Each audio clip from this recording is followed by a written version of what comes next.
Je vais vous présenter ce travail. D'abord, je vais revenir brièvement sur la méthode, car c'est important, puis ensuite sur le contenu du rapport. Évidemment, l'exercice suppose de résumer fortement le rapport qui fait plus de 200 pages. Je vais essayer d'en restituer les principaux fils de manière aussi claire et précise que possible, en vous donnant surtout envie aussi de lire et de diffuser le rapport si vous le trouvez intéressant. Il y a plein d'éléments dans ce rapport que je ne vais pas aborder aujourd'hui, notamment plein de témoignages d'acteurs et autres que j'utilise volontairement pas forcément aujourd'hui dans la présentation orale, pour pas trop les décontextualiser. Et pour celles et ceux qui avaient suivi le webinaire sur l'histoire de la sûreté, vous allez aussi retrouver quelques éléments, pas mal d'éléments, qui sont aussi dans le rapport. Donc je m'excuse pour les doublons, mais l'idée c'est que cette histoire de la transparence, elle est évidemment très entremêlée avec celle de la sûreté nucléaire et même du nucléaire en général. Alors, un petit point sur la construction de l'objet de recherche. L'objectif initial, on l'a dit, c'était de réaliser un rapport de recherche consacré à la transparence dans le domaine nucléaire à l'occasion des 20 ans de la loi TSN. Donc l'idée a été de retracer l'histoire de la transparence avant la loi TSN, puis d'analyser les évolutions intervenues au cours des 2 décennies suivantes, donc celle dans laquelle on est aujourd'hui. L'idée, c'était aussi d'avoir une attention particulière au rôle de l'ANCLI et des CLI, avec une approche territoriale permettant de revenir sur plusieurs expériences locales, on va y revenir, et d'évoquer aussi la dimension internationale. On l'a dit un petit peu aussi en introduction, le terme transparence, il est consacré juridiquement par la loi TSN, mais les pratiques auxquelles il renvoie, que ce soit des questions de communication, d'information, de concertation, de participation du public, de dialogue, tout ça existe bien avant 2006, sous des formes diverses, parfois fragiles, conflictuelles, on va le voir. Et donc l'idée, ça a été de replacer la loi TSN dans cette histoire longue des relations entre le nucléaire et la société depuis la création du commissariat à l'énergie atomique en 1945, donc je ne vais pas vous rajeunir pour le début de l'histoire, jusqu'à aujourd'hui, 2026. Un petit point méthodologique aussi, parce que c'est important pour vous montrer que voilà, écrire ce type d'histoire, c'est pas juste des anecdotes, voilà, c'est essayer de croiser différents types de sources. Donc l'idée, c'était de mettre en place ce qu'on appelle une triangulation des données, c'est-à-dire croiser plusieurs matériaux afin de donner davantage de solidité, de cohérence, de profondeur au récit. Donc j'ai d'abord mobilisé des travaux académiques, institutionnels, portant sur l'histoire du nucléaire, le système de contrôle et d'expertise, la participation du public, les mobilisations et les controverses autour de ce sujet. J'ai également travaillé à partir de ce qu'on appelle la littérature grise, c'est-à-dire des rapports, des livres blancs, des notes, des documents parlementaires, des documents internes ou encore des articles de presse, par exemple. Et une part importante du travail repose aussi sur des archives. J'ai notamment consulté les fonds de la CLIS de Fessenheim, à la collectivité européenne d'Alsace, à Colmar. Donc, vous avez une petite photo de ce travail. Plusieurs documents m'ont été également transmis directement par certains acteurs de cette histoire, par mail, lors des échanges. J'ai aussi pu consulter les archives de l'autorité de sûreté nucléaire et de radioprotection à Fontenay-aux-Roses plusieurs fois, notamment pour retracer aussi l'histoire des relations entre l'ASNR, ses ancêtres, l'IRSN, l'ASN, les CLI et l'ANCLI. Et j'ai réalisé également 37 entretiens d'environ 1 à 2 heures avec 42 acteurs de cette histoire, donc que ce soit des membres de l'ANCLI, des responsables actuels ou anciens de l'autorité de sûreté, de ces institutions précédentes, des parlementaires, des journalistes, des exploitants et des représentants du monde associatif. Et je tiens d'ailleurs à les remercier, il y en a peut-être certains ou certaines dans la salle, et peut-être en ligne aussi, pour le temps qu'ils m'ont accordé, tout comme Caroline Duhong pour les archives de la CLIS de Fessenheim et Camille Bouchin à la SNR pour les archives de l'autorité. Donc l'objectif, c'était de croiser ces différents points de vue, ces différentes sources pour construire une histoire aussi complète et documentée que possible. Elle reste évidemment une histoire située avec des choix de sources, de cas, d'écriture. J'ai adopté, alors j'ai envie de dire, j'ai pas adopté, j'ai l'habitude d'écrire de manière assez neutre, institutionnelle, donc ça peut convenir à certains lecteurs, moins à d'autres, mais c'est comme ça. Et ça visait surtout à rendre compte de cette histoire de manière claire, rigoureuse et si possible accessible. Et enfin, sur le travail réalisé, j'ai travaillé donc de la mi-octobre à mi-mars, donc mi-octobre 2025 à fin mars 2026, pour produire une première version du rapport, avant des phases de relecture, d'échange, de présentation qui se sont poursuivies ensuite, qui se poursuivent aujourd'hui. Ça représente 5 mois et demi de travail, à peu près 60 heures d'entretien, plusieurs journées aux archives et un travail d'analyse et d'écriture assez long quand même. Voilà, donc c'est le type de travail sur un temps relativement court pour ce type de travail, c'est aussi voilà, avancer vite, savoir ce que l'on cherche, donc l'avantage, c'est que je connaissais un petit peu ce domaine déjà, mais aussi savoir se limiter pour que l'ensemble reste digérable, faisable déjà pour moi, et puis digérable pour les lecteurs et les lectrices. Pour plus de lisibilité et de simplicité, j'ai choisi d'organiser le rapport en 3 grandes parties, ou périodes. Les dates retenues comme jalons correspondent à des événements marquants, donc la création du commissariat à l'énergie atomique, on l'a dit, en 1945, l'accident de Tchernobyl en 1986 et la promulgation de la loi TSN en 2006. Ce découpage, il ne signifie pas pour autant qu'on passe d'une période à une autre. Tout le passage d'une période à une autre ne s'opère pas de manière brutale. Ça ne correspond pas non plus à des transformations immédiates et homogènes. En réalité, les périodes, elles se chevauchent. Il y a des dynamiques qui commencent avant les bornes que j'ai retenues, qui se prolongent au-delà, qui coexistent avec des logiques plus anciennes. Donc forcément, vous aurez peut-être des questionnements sur aussi le choix de ces périodes. Et enfin, avant de démarrer, le rapport il est structuré autour de 3 périodes, donc auxquelles j'ai donné des noms assez symboliques. La première, du régime du secret et du spectacle à l'émergence d'une demande sociale d'information, 1945-86.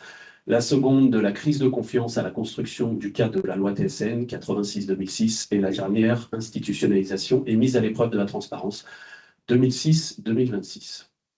Et on va pouvoir démarrer après cette petite intro déjà. Donc, je vais démarrer par la première partie, forcément, du régime du secret et du spectacle à l'émergence d'une demande sociale d'information, 45-86. Alors, comme je vous l'ai dit, on va partir d'assez loin, revenir aux origines de l'ère nucléaire française. Le point de départ, c'est l'après-guerre. La France crée le commissariat à l'énergie atomique, le CEA, en 1945, dans un contexte où l'atome est chargé d'une signification très forte, puisqu'il renvoie à la bombe, à Hiroshima, Nagasaki, larguée sur le Japon en août 1945, mais aussi, à côté de ça, à une promesse quand même d'avenir et de puissance scientifique et industrielle. Et donc, les premières implantations du CEA à Fontenay-aux-Roses, puis à Saclay, dans le sud-ouest de la région parisienne, montrent qu'on a déjà des inquiétudes localement qui existent très tôt, en fait, au début de ces premières implantations. Par exemple, dès 1947 à Saclay, des politiques, des habitants, des agriculteurs ont contesté le choix du site de Saclay avec des craintes qui portent sur les risques, donc notamment liés à la mémoire de ce qui s'est passé 2 ans plus tôt au Japon, mais aussi sur la question des expropriations, de la transformation de ce territoire rural. Et donc la réponse des responsables du CEA à l'époque consiste à rassurer et à tenter de convaincre. Donc les têtes dirigeantes du CEA interviennent, notamment Frédéric Joliot-Curie, au commissaire du CEA, Raoul Dautry, administrateur général, et on voit déjà se mettre en place une forme de communication descendante, c'est-à-dire des savants ou des politiques haut placés qui expliquent à des populations qui doivent être rassurées, qui sont encore quelque part dans une ignorance un peu totale sur ce sujet nucléaire. Dans les années 50, le discours international Atomes for Peace, des atomes pour la paix, ouvre partiellement les secrets autour du nucléaire civil, avec l'organisation de grandes conférences internationales d'experts en 1955-1958.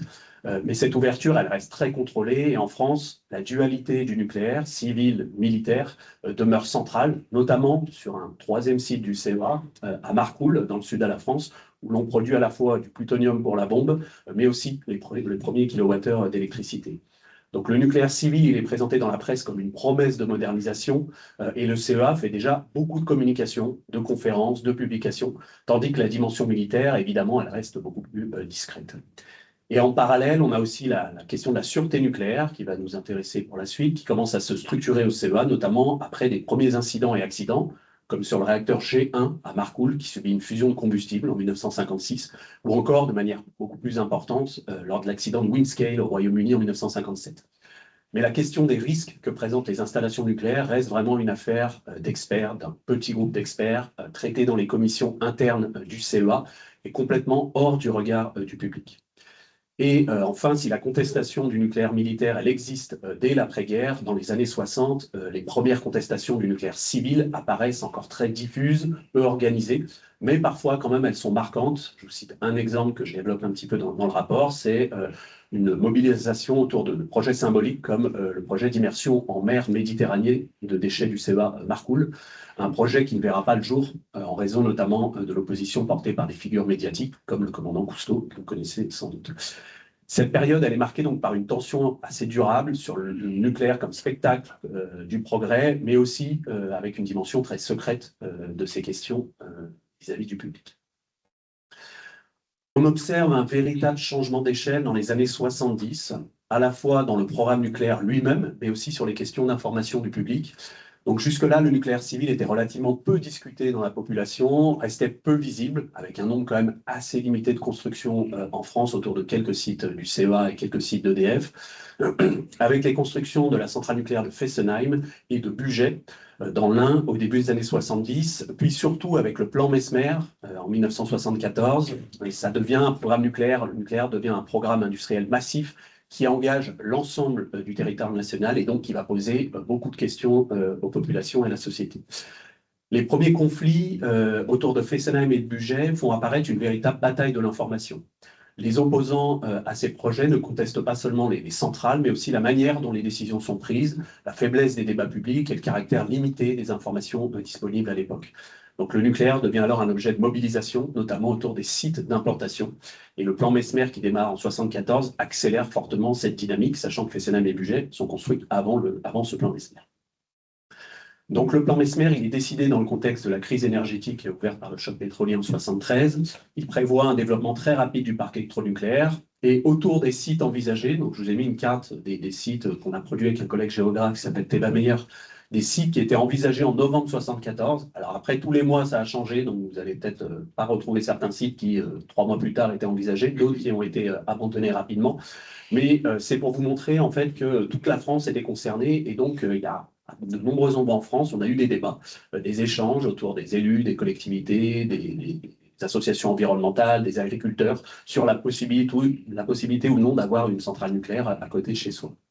Et donc, les réactions vont être très hétérogènes. Parfois, les populations sont plutôt favorables, parfois elles sont neutres, parfois c'est conflictuel, voire très conflictuel. Et cette période, elle correspond aussi à un point d'orgue du mouvement d'opposition anti-nucléaire qui s'inscrit dans un écologisme plus large, avec des mobilisations internationales aux États-Unis, en Allemagne au même moment, ou un peu avant pour les États-Unis notamment. Ce mouvement, il critique à la fois les risques sanitaires et environnementaux du nucléaire, mais aussi le modèle de société centralisée, technocratique, autoritaire qu'il incarne aux yeux de ses opposants. Et dès l'origine, ce mouvement immobilise des modes d'action très variés. Donc, ça va de l'information du public, des réunions publiques, des pétitions, des recours juridiques, des interpellations politiques, mais aussi des occupations de sites, la divulgation de documents censés être classifiés, des sabotages et parfois même des actions violentes. Et face à ces oppositions, les institutions du nucléaire commencent à répondre. EDF va investir massivement, par exemple, dans la communication et la question de l'insertion des centrales sur leur territoire pour tenter de convaincre et de rassurer de l'intérêt des projets avec des outils de communication développés à l'époque, donc des réunions, des brochures, la formation aussi de très nombreux agents EDF au dialogue autour des territoires. On a aussi des associations qui sont créées pour défendre et promouvoir le nucléaire, comme la Société française d'énergie nucléaire, la SFEN, qui est fondée en 1973. Mais la réponse des pouvoirs publics et des institutions nucléaires ne se limite pas à la communication. On peut aussi on peut noter une première réorganisation du système de contrôle et d'expertise en matière de sûreté nucléaire. En 1973, on a la création du Service central de sûreté des installations nucléaires, le SCSIN, qui est l'ancêtre de l'ASN, puis de l'ASNR, au sein du ministère de l'Industrie à l'époque, avec l'idée que l'État va chercher à distinguer pour la première fois la promotion et le contrôle de la sûreté, même si tout ça se joue encore au ministère de l'Industrie. Puis en 1976, la création de l'IPSN, donc l'Institut de protection et de sûreté nucléaire, qui va contribuer à structurer une expertise technique spécialisée, visible de l'extérieur en sûreté nucléaire, tout en la maintenant tout de même au sein du CEA. Du côté des opposants, des scientifiques vont contester les discours institutionnels et cherchent à produire une information indépendante, alternative. Ils créent par exemple en 1975 le groupement de scientifiques pour l'information sur l'énergie nucléaire, le GSIEN, et cette critique scientifique va donner une légitimité finalement nouvelle aux mobilisations autour des sites notamment, qui vont atteindre un maximum d'intensité entre 74 et 77. 77, c'est une séquence qui culmine tragiquement en juillet lors de la manifestation du projet de réacteur Superphénix à Crémalville, au cours de laquelle le manifestant Vital Michalon est tué. Cette période des années 70, donc c'est vraiment un moment charnière pour comprendre ce qui va se passer ensuite et l'émergence des premières CLI notamment. Le nucléaire, ça devient un programme nucléaire, un programme industriel national, un objet de conflit démocratique. Les institutions commencent à répondre à la fois par la communication et la réorganisation du contrôle et de l'expertise, mais les critiques sur le besoin d'information sont très très fortes. Et donc, à la fin des années 70 et au début des années 80, plusieurs événements accélèrent la création des premières commissions locales d'information qui ne portent pas vraiment ce nom à l'époque, qui portent des noms assez variés. La première d'entre elles, elle est instaurée symboliquement autour du site où il y a quasiment le plus de conflits à ce moment-là, Fessenheim, face à une contestation forte, durable depuis le début des années 70, et notamment qui se conclut avec une grève de la faim menée par une série d'opposants, notamment je vous ai mis une photo de Solange Fernex, et tout ça va déboucher sur la création d'une commission locale de surveillance, la CLS, qui est créée en 1977 autour de Fessenheim. C'est une expérience pionnière. Pour la première fois, un espace local est institué pour suivre une installation nucléaire, poser des questions, obtenir des informations, faire circuler des éléments de communication, d'information près du territoire. En 1979, je vous ai quand même mis un événement important qui est l'accident de Three Mile Island en Pennsylvanie aux États-Unis. Cet accident, il ne va pas du tout avoir l'ampleur médiatique et politique de l'accident qui va suivre en 86, celui de Tchernobyl, mais il va quand même être un choc, notamment dans le monde nucléaire, en montrant qu'un réacteur dans un pays occidental, dans le pays qui est technologiquement le plus avancé à l'époque, les États-Unis, peut arriver, même si les conséquences sanitaires et environnementales de cet événement sont très limitées. Donc ça va aussi poser des questions sur la gestion de crise, l'information du public, la crédibilité des autorités en situation accidentelle. Je vous donne un exemple. Aux États-Unis, on a 140 000 personnes qui ont quitté volontairement le territoire autour de la centrale de Three Mile Island, alors qu'elles n'étaient pas invitées à le faire par les préfectures locales, ou en tout cas les autorités autour du site. En France, à cette période, donc c'est à ce moment-là aussi qu'on va créer les plans particuliers d'intervention, les PPI, pour mieux structurer la gestion de crise. Et ils vont être discutés, notamment à Fessenheim. Une partie des réunions sont dédiées aux PPI, dès l'après-Three Mile Island. En 1980, en France, on a un accident de fusion partielle à Saint-Laurent-des-Eaux, sur les bords de la Loire, sur un réacteur de la filière uranium naturel graphite gaz, qui va donner à ces questions accidentelles une dimension un peu française, même si elle est moins médiatique et très localisée autour de ce site. Et donc, on a une commission départementale d'information qui est instituée quelques semaines avant l'accident, mais qui va beaucoup se mobiliser et jouer un rôle de relais vers la presse notamment. Donc, c'est la commission départementale d'information sur le fonctionnement des centrales nucléaires, donc autour de Saint-Laurent-des-Eaux. Et donc, on va avoir des experts, des organismes de sûreté, de radioprotection de l'époque, mais aussi l'exploitant qui vont intervenir devant un public nouveau constitué autour de cette commission pour expliquer l'accident et encore une fois essayer de rassurer les populations sur ce qui s'est passé. Et enfin, à La Hague, les mobilisations locales, associatives, syndicales, associées à un événement marquant qui est l'incendie d'un silo de stockage en 1981, vont jouer un rôle déclencheur dans la création de la commission spéciale permanente d'information, la CSPI, donc en 1981. Et ces premières commissions, elles sont donc nées dans des situations parfois tendues, conflictuelles, marquées par des oppositions, des événements, des incidents, des accidents, qui vont mettre au cœur des débats la demande d'information autour des sites nucléaires. Et donc, pour terminer cette période, je vais revenir sur le premier moment d'institutionnalisation des CLI. Donc, on parle beaucoup de la loi TSN, évidemment, mais en 1981, on a un autre moment charnière et important. Donc, en 1981, c'est l'élection de François Mitterrand, dans un contexte où l'opposition nucléaire, elle est encore forte, et c'est d'ailleurs un enjeu de la campagne présidentielle à ce moment-là. Le futur président Mitterrand, qui est alors candidat, évoque déjà la limitation du programme nucléaire, le besoin d'information, de contrôle des citoyens et des élus sur les décisions qui touchent ce sujet.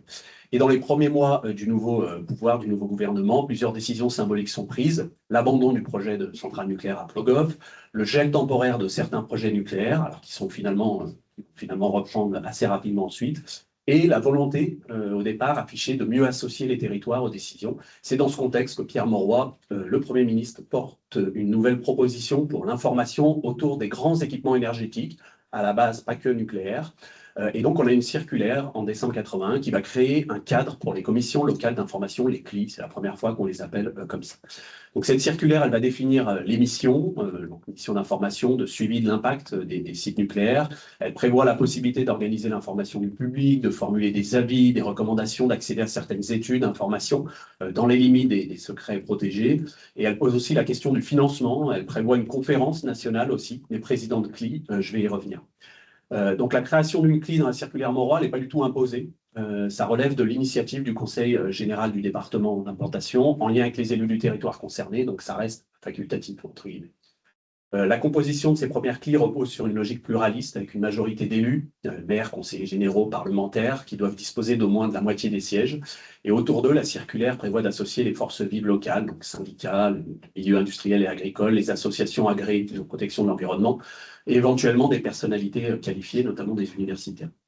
Et à partir de là, plusieurs CLI voient le jour, notamment à Golfech, Cattenom, Belleville, puis d'autres. Et la première conférence nationale des présidents de CLI, elle se déroule en 1983, et elle montre, on voit notamment dans les archives du côté de Fessenheim, on a le président de l'époque de la CLI qui se rend donc à cette conférence des présidents de CLI.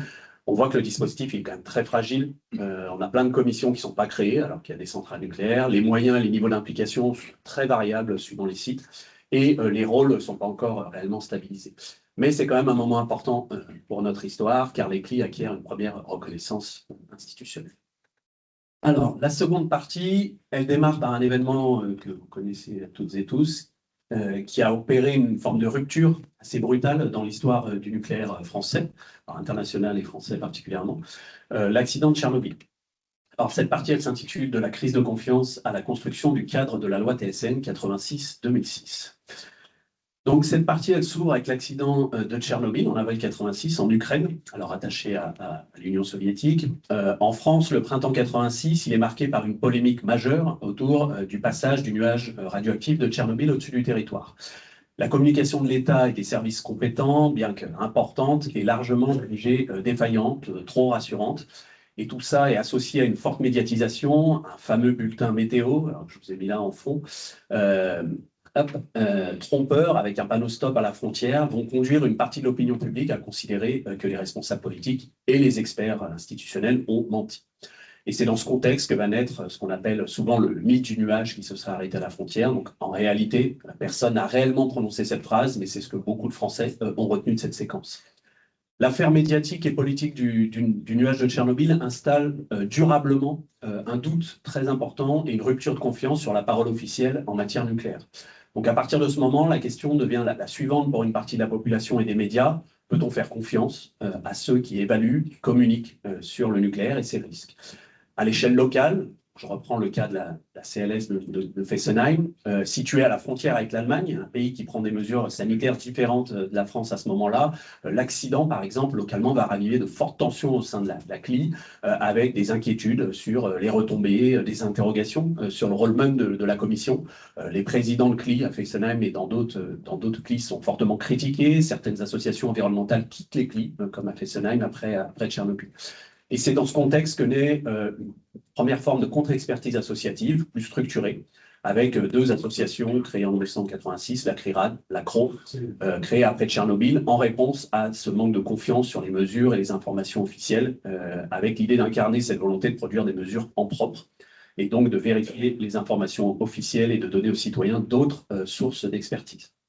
Après Tchernobyl, donc communiquer envers le public, notamment pour les institutions du nucléaire, ça suffit plus.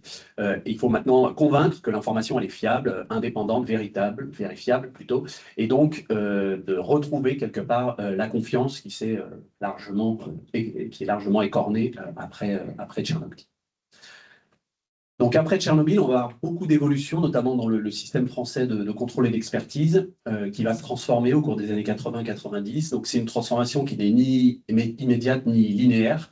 Elle se fait par des étapes sous l'effet des critiques, de rapports parlementaires, de débats internes, de tensions entre ces institutions.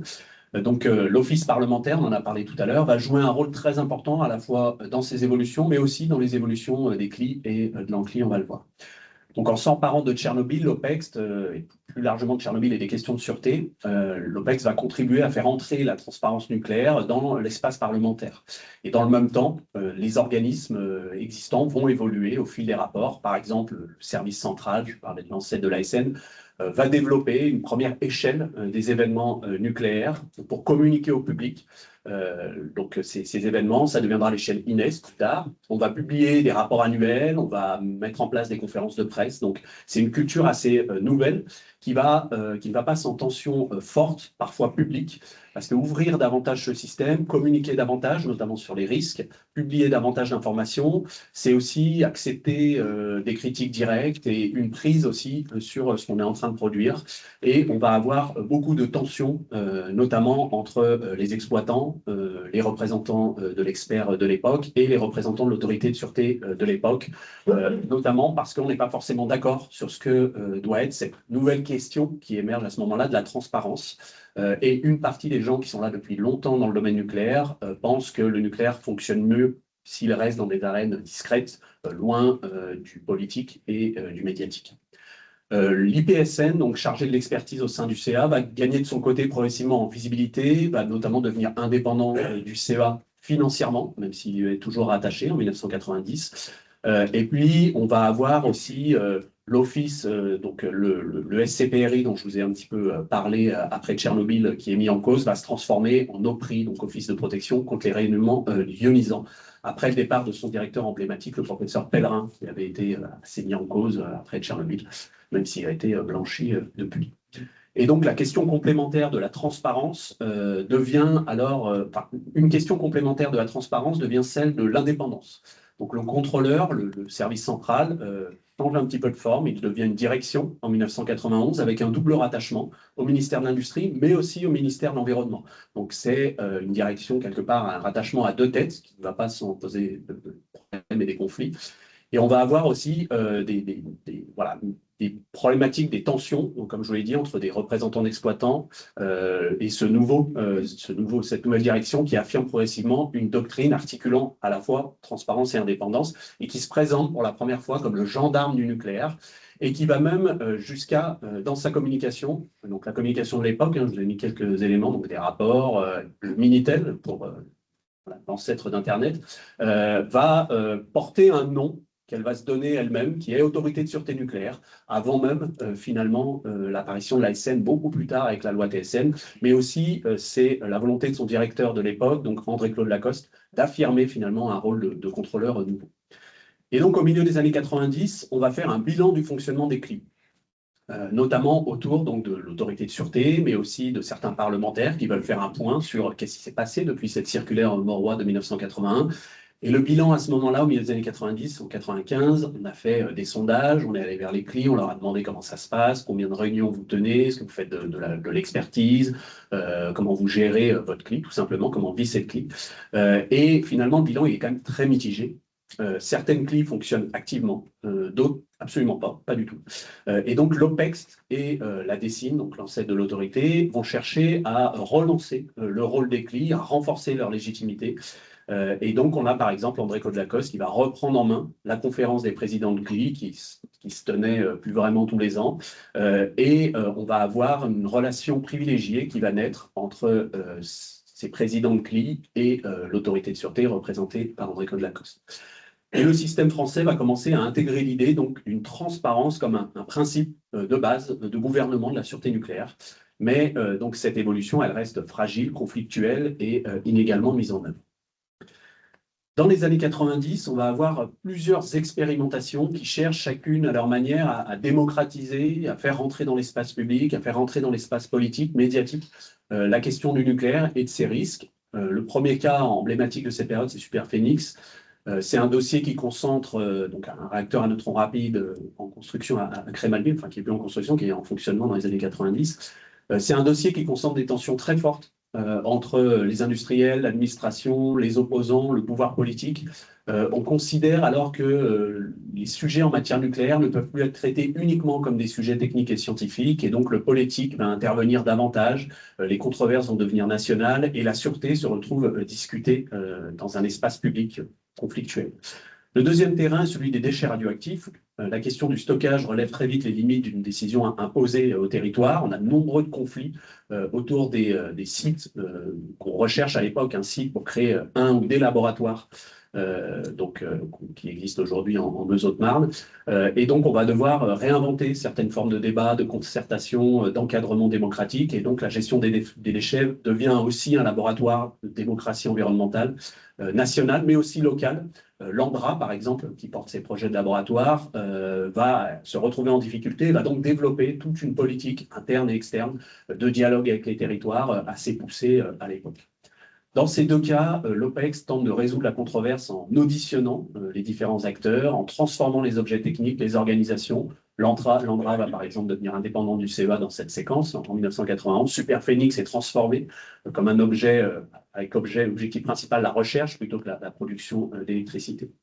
Et localement, les choses se transforment également. Je cite deux exemples que je développe pas mal dans le rapport.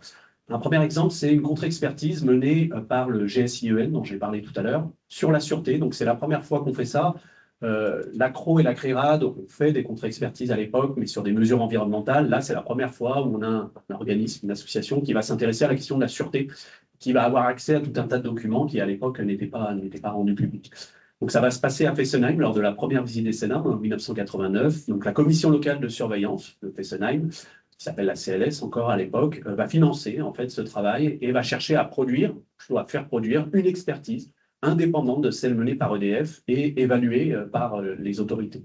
Donc l'idée, c'est qu'on va associer EDF, on va associer l'autorité de sûreté de l'époque à ce travail-là, et encore une fois, ça ne se fait pas sans tension forte, puisque les acteurs n'ont pas forcément envie qu'il y ait une association qui vienne consulter voilà, tout un tas de documents, mais ça se fait finalement, et donc on a un rapport qui sort, qui est le premier finalement associatif sur les questions de sûreté, avec des documents produits par EDF et par l'autorité qui sont expertisés.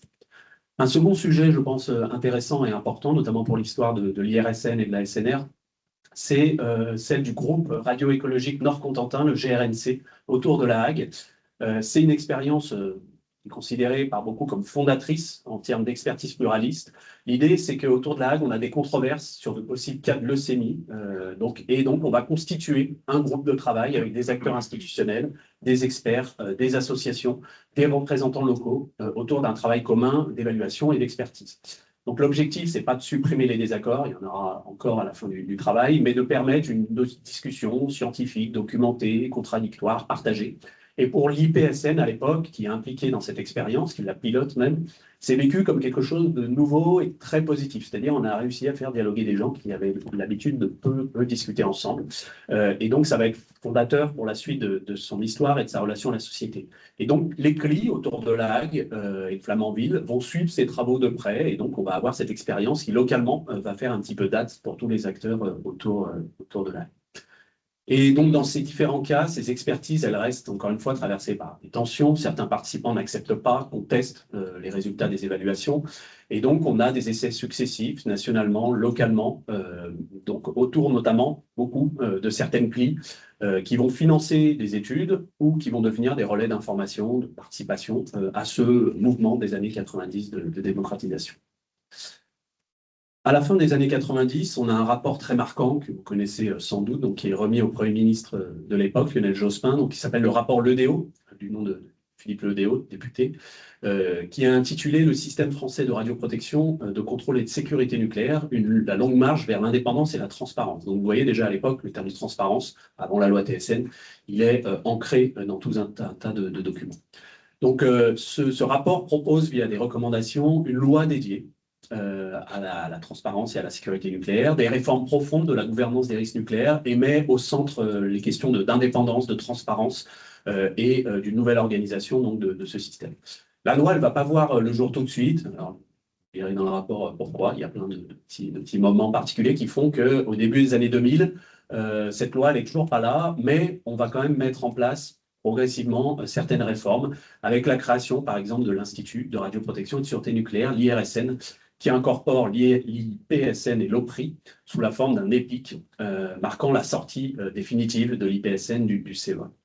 Dans le mouvement, on va créer une direction générale, donc la DGSNR, Direction générale de la sûreté nucléaire et de la radioprotection. Donc on n'a plus une direction pour le contrôle et l'autorité, mais une direction générale qui va intégrer notamment la radioprotection, qui était un sujet un peu absent du contrôle, ou en tout cas géré ailleurs. Et donc, cette réorganisation, elle se fait sans grande loi nucléaire, c'est-à-dire on change simplement les organismes, c'est des changements importants, mais on n'a pas une loi qui structure tout ça. Et dans le même temps, les CLI cherchent à se structurer à l'échelle nationale. Donc, je vous ai parlé à plusieurs reprises de cette conférence des présidents de CLI. En 2000, c'est la naissance de l'ANCLI, avec un seul C, qui permet de passer d'une juxtaposition de commissions locales à une forme de réseau capable d'avoir une parole un peu collective. Donc cette évolution, elle est portée par quelques présidents de CLI. Donc vous avez le numéro 1 du journal Déclic en 2000 avec le président de l'Ancli, le premier, Gérard Niquet. Et donc, cette évolution, elle est portée par ses présidents, par André-Claude Lacoste, qui est toujours là pour supporter ce mouvement à l'autorité de sûreté. Et en 2003, on a aussi un premier rapprochement, ce qui n'était pas vraiment le cas auparavant, entre l'Ancli et l'IRSN. L'IRSN va aussi affirmer une politique dès sa création de lien et de dialogue avec la société, avec une mission partie prenante qui est mise en place à l'origine, notamment par le directeur de l'époque, Jacques Rebussard. Et donc, on a une convention signée en 2003 entre l'IRSN et l'Ancli qui va structurer la relation entre les deux entités jusqu'à aujourd'hui. Donc, l'essentiel du cadre qui va mener à la loi TSN en 2006, en fait, il est déjà presque là, quelque part, bien avant 2006. Et donc, j'en arrive à ma dernière période qui va nous amener jusqu'à aujourd'hui et qui démarre donc finalement à la veille de la loi TSN. Donc, cette partie 3, elle s'intitule la loi TSN, institutionnalisation et mise à l'épreuve permanente de la transparence 2006-2026. Alors, je vais essayer de vous montrer comment la loi TSN vient donner donc une forme juridique à ces évolutions, comme je vous l'ai montré, qui étaient engagées pour certaines depuis longtemps. Du point de vue de l'Ancli, la loi, elle est très attendue. Elle est attendue depuis quasiment la création de l'Ancli en 2000, notamment parce qu'elle doit reconnaître officiellement, plus que dans la circulaire Mauroy, les CLI et leur rôle, leur donner des moyens, renforcer leur accès à l'information et inscrire leur rôle dans un cadre beaucoup plus stable qui est celui de la loi et des décrets qui vont suivre. La préparation de la loi, elle est donc un moment important de dialogue politique et c'est aussi la première fois où l'Ancli va se positionner comme un acteur politique qui va faire valoir sa voix auprès des parlementaires et du gouvernement notamment. Et vous avez le premier livre blanc de l'Ancli qui est publié sur la gouvernance des activités nucléaires qui va jouer un rôle dans cette séquence politique en 2005, ce livre. Donc l'idée, c'est que dans cette fabrique de la loi, je pense qu'il faut aussi saisir le moment où se produit, où est promulguée cette loi TSN. On est en 2006, donc on n'est plus dans la séquence de la fin des années 90 d'un gouvernement socialiste, d'un moment où le nucléaire est un peu mis à l'arrêt à ce moment-là. En 2006, en fait, cette loi TSN, elle va être remise au goût du jour sous la présidence de Jacques Chirac. Et donc, c'est un moment, en 2006, où on envisage une relance du nucléaire. Donc, en gros, c'est le moment où on lance le chantier de l'EPR de Flamanville. C'est le moment où on décide, donc, à peu près, la construction du possible de réacteur de fusion ITER à Cadarache. C'est aussi à ce moment où, après la fermeture de Superphénix, on décide finalement d'envisager la relance de réacteurs à neutrons rapides avec le projet Astrid qui viendra plus tard. Et donc, on est dans une séquence, finalement, où on envisage la relance. Et c'est dans cette séquence où l'idée va être pour accompagner cette relance, quelque part aussi, de renforcer la confiance par une loi sur la transparence nucléaire, avec la création d'une autorité indépendante. Donc vous voyez qu'on a deux périodes qui se percutent, qui n'étaient pas du tout les mêmes, celle de la fin des années 90 et celle de 2006, et qui vont donner naissance à cette loi. Et donc la fabrique de la loi, elle montre aussi que finalement, politiquement, cette loi elle est assez consensuelle. Dans l'ensemble du spectre politique, c'est une loi qui est votée à l'unanimité. Voilà, il y a des débats, effectivement, notamment sur le rôle de l'ASN et la question de l'indépendance. Certains parlementaires ont peur que l'ASN soit trop indépendante, d'ailleurs, quel que soit le spectre politique. Donc il y a ces questions-là, mais globalement, c'est une loi qui est plutôt acceptée et qui va donc donner naissance. La loi TSN va donner naissance à l'autorité de sûreté nucléaire avec la promulgation de la loi en 2006, mais aussi à plein d'autres choses. Donc les CLI vont disposer d'une reconnaissance légale avec des obligations d'information renforcées, de transparence. Ça va devenir un principe structurant. L'ANCLI devient progressivement, pas tout de suite en 2006, un peu après, l'ANCLI, donc avec 2C comme aujourd'hui, va s'institutionnaliser davantage, elle va gagner en visibilité, en capacité d'action, en légitimité. Et on a aussi le Haut Comité pour la transparence et l'information sur la sécurité nucléaire, le HCTISN, qui est lui aussi créé en lieu en place d'anciennes organisations, mais qui va prendre une place beaucoup plus importante que ces anciennes organisations dans le dispositif, aux côtés de l'ANCLI notamment. Les premières années, tout de suite après la loi, alors pendant la loi et tout de suite après la loi, c'est aussi des moments de débat public. C'est à ce moment où sera organisé le débat public sur le PR de Flamanville, il y a des débats publics sur les déchets aussi, sur la question du stockage.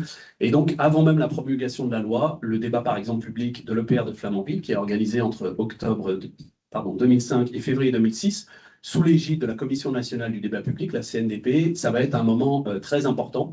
Les citoyens, les associations, les élus, les experts peuvent poser des questions, discuter des choix techniques, interroger les conséquences territoriales du projet.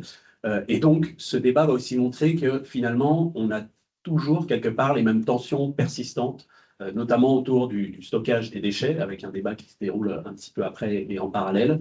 Et donc, on a des oppositions qui vont dénoncer parfois des débats organisés, alors que même les grandes décisions paraissent déjà largement prises. On va aussi avoir des questions sur l'accès aux documents à cette époque liées au débat public. Petit à petit, donc l'ANCLI, mais aussi le HCTISN s'impliquent dans ces débats, produisent de la documentation, font fonctionner des groupes de travail. On a des livres blancs qui sortent, par exemple, sur la question des déchets, notamment de la part de l'ANCLI. Et donc, on voit qu'on a une institutionnalisation par la loi de la transparence, avec une participation de ces nouveaux organismes, mais aussi dans les pratiques, dans les organisations, la question de la transparence, elle reste toujours au cœur de tensions. Et finalement, on n'a pas résolu non plus tous les problèmes avec cette loi TSN et toutes les demandes d'information et les tensions qui apparaissent sur ces sujets. L'accident nucléaire de Tchernobyl en mars 2011 va mettre à l'épreuve le cadre créé par la loi TSN. De Fukushima, effectivement. C'était pour vérifier si tout le monde suivait. Voilà, c'est pour vérifier si vous suivez. Ça suit bien. Ça suit très bien. Je pensais vous avoir endormi, mais... Donc, Fukushima va produire un choc mondial, conduire au niveau européen à la mise en place de stress tests. Donc, et en France, ces tests prennent la forme des évaluations complémentaires de sûreté, les ECS, destinées à vérifier la robustesse des installations face à des situations extrêmes, séismes, inondations, perte totale des alimentations électriques, source froide, cumul d'événements. Vous avez voilà, une photo des diesels d'ultime secours, un peu symbolique, les gros bâtiments que là, c'est à Saint-Laurent-des-Eaux. Ce processus, il est fortement cadré par l'autorité de sûreté, avec l'appui de l'IRSN à l'époque, mais il y a aussi l'idée qu'on va en faire un événement, quelque part, un processus plus transparent que par le passé. Et donc, on va demander, notamment pour la première fois, avec une telle ampleur, la publication de tout un tas de documents. Donc, on va avoir des rapports des exploitants qui vont être massivement publiés, les avis de l'IRSN, les décisions de l'ASN. Et donc, c'est finalement la première fois qu'on publie autant de documents sur la sûreté nucléaire. Ça ne veut pas dire qu'on ne le faisait pas avant, mais en tout cas, là, on va massivement publier ce type de documents. Et donc, on va, pour la première fois aussi, associer beaucoup plus fortement donc l'ANCLI et le HCTISN à l'ensemble de ce processus. Donc, Fukushima, ça va devenir une sorte de laboratoire de la question de la transparence institutionnalisée par la loi TSN. On a aussi plein d'innovations plus discrètes, que je mentionne aussi dans le rapport, qui voient le jour avec, par exemple, l'introduction de regards d'experts extérieurs au sein de l'ASN et de l'IRSN, qui vont intégrer certains groupes permanents d'experts, par exemple. On a des groupes de travail souples qui sont créés pour recueillir des avis venus de la société civile. Et donc, on voit apparaître des formes d'interface entre des représentants de la société, l'autorité de sûreté et l'organisme d'expertise, l'IRSN. Mais encore une fois, cette transparence se fait sous tension. Les documents, ils sont publiés, ils restent très techniques. Donc, les CLI et l'ANCLI peuvent suivre le processus, mais leur capacité réelle d'influence, elle est quand même questionnée à ce moment-là. Il y a énormément de documentation, donc tout lire et tout suivre, ça demande beaucoup de temps et d'investissement.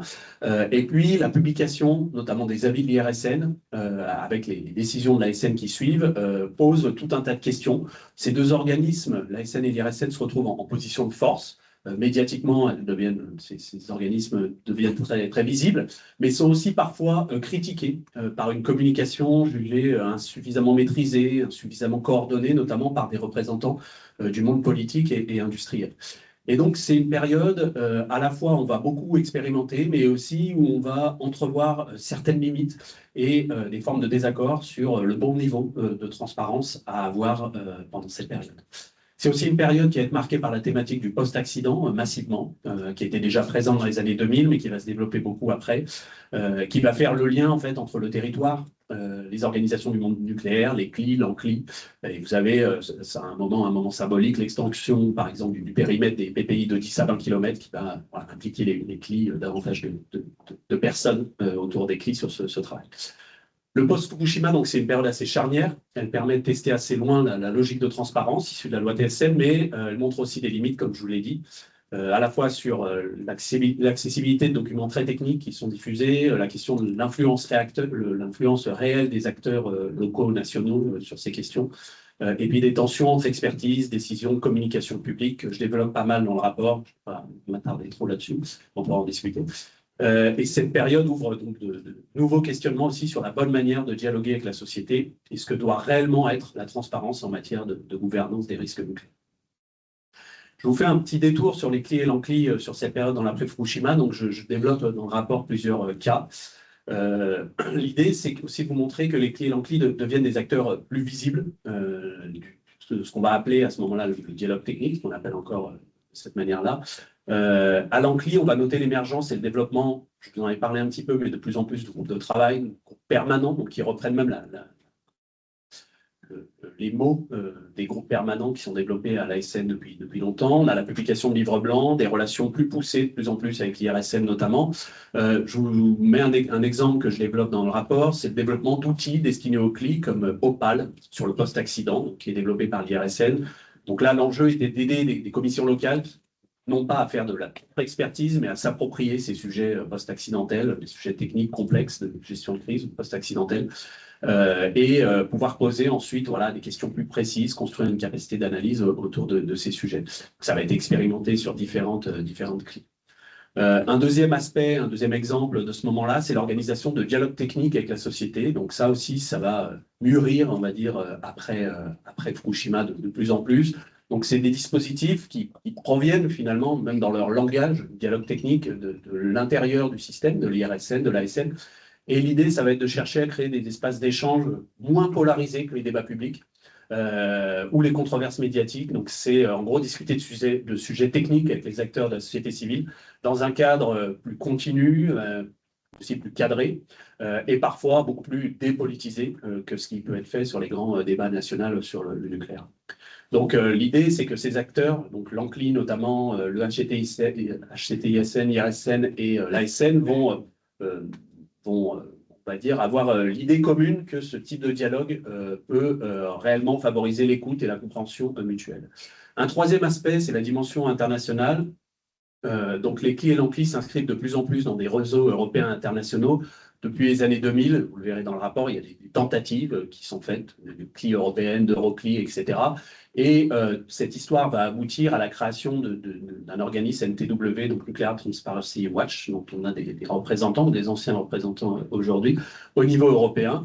Et l'ANCLI va contribuer donc fortement à cette structuration européenne et va aussi, au fil d'échanges avec le Japon, la Pologne et certains pays, contribuer à faire émerger l'idée de CLI dans d'autres pays qui ne sont pas la France, à l'étranger, en s'inspirant directement ou non des pratiques françaises de CLI. Et donc, et j'ai bientôt terminé, le rôle des CLI et de l'ANCLI évolue donc dans l'après-Fukushima. Les liens avec l'IRSN et l'ASN deviennent plus forts et petit à petit, certaines pratiques de l'IRSN et de l'ASN, le dialogue technique, des outils et même une certaine philosophie vont imprégner le fonctionnement de l'ANCLI. L'ANCLI, le HCTISN, l'ASN et l'IRSN ont finalement développé au fil du temps une volonté commune de neutralité, volontairement assez dépolitisée.